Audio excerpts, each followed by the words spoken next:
Sydney Fuller. This is my entrepreneurial interview, and this is for my business orientation class, MGT 201, and in section 2. So today I'm here with Jazella Burns, and you are? I do hair in a nonprofit for domestic violence. Okay. So my first question for you today is, can you tell us about your journey into entrepreneurship and what inspired you to start your own business? My journey is pretty straightforward. My parents own a medical business, so I kind of been around entrepreneurs my whole life. And in high school, I started tapping into selling lashes and stuff. And then it just migrated over to me trying different things like makeup and hair. And then as far as the domestic violence situation, I just feel like in high school, a lot of kids go through domestic violence, both male and female, and they don't realize it. So yeah. So you obviously said something about having experience with your parents being entrepreneurs themselves, but can you do self-reflection and kind of give us an idea of what were some of the biggest challenges that you faced as a Black entrepreneur when starting out, and how did you overcome those challenges? The biggest thing was the people closest to you, closest to me, the support. Because you would think the people closest to you would want to support, but they always want free stuff or discounts. So you have to be very firm on boundaries, and also building clientele.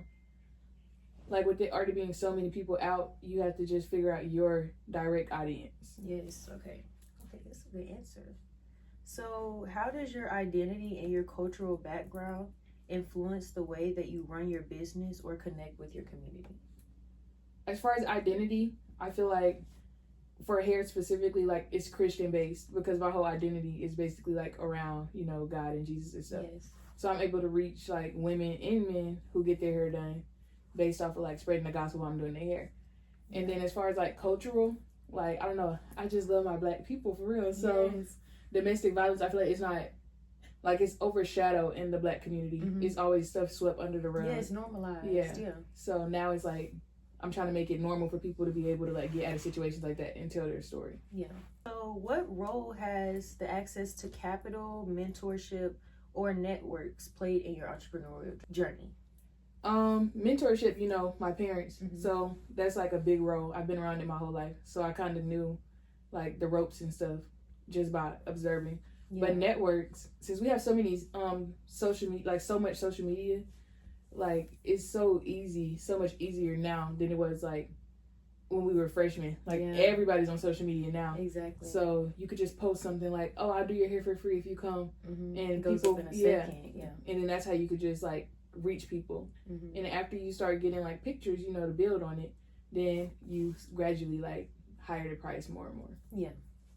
How do you think systematic racism or economic inequality has affected your industry or your business growth?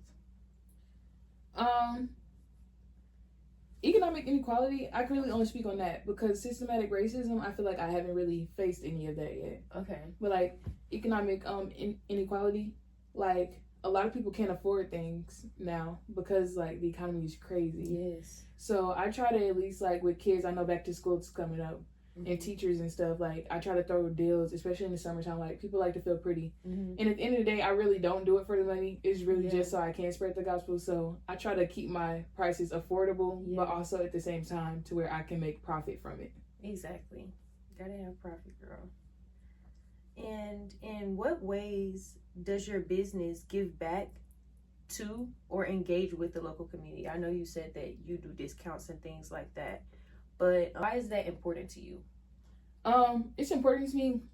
Well, a lot of times, the money that I get back, that's my money pocketed, that does not go towards the business at all. I try to go out and feed the homeless. How today's the 4th of July, normally I'll cook and go feed the homeless or something, or go buy pizza or something.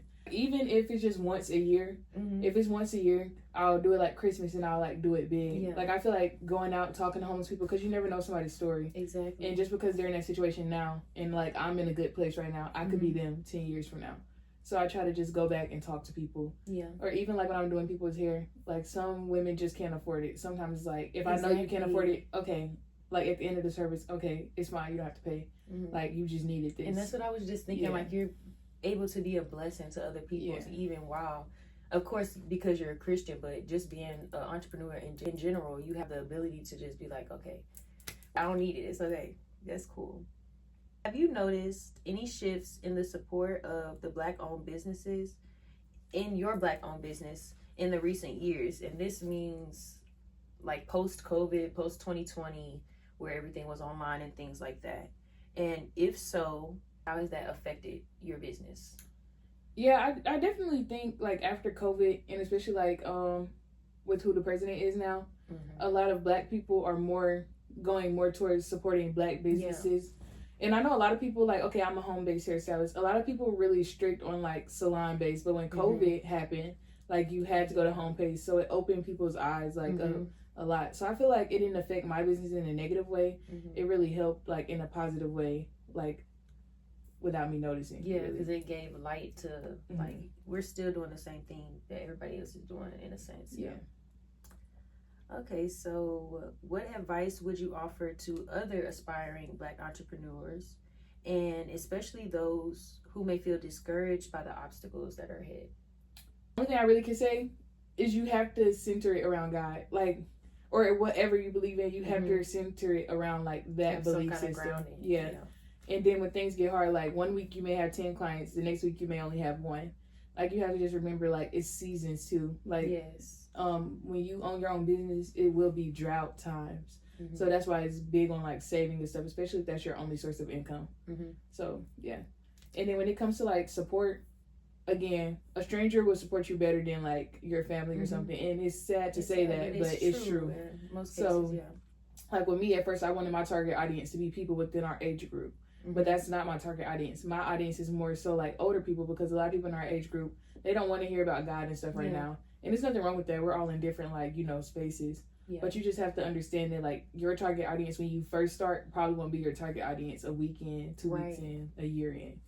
So basically be comfortable adapting in a sense too. And you spoke about like drought times and saving and stuff like that.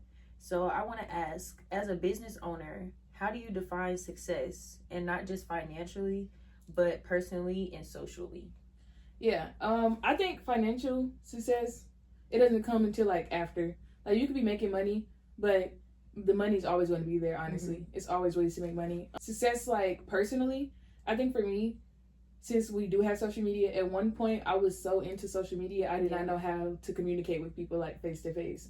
So me like taking a break from like my businesses and everything, getting off of social media for like a year, and then coming back is like I'm more personable now, which also ties into personal like success, because now I'm able to talk to people and dialogue, and then you just realize like people really do go through like things.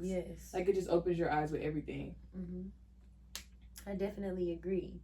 And lastly, looking ahead, what are your goals or dreams for your business in the next 5 to 10 years, and how do you hope to create a lasting impact?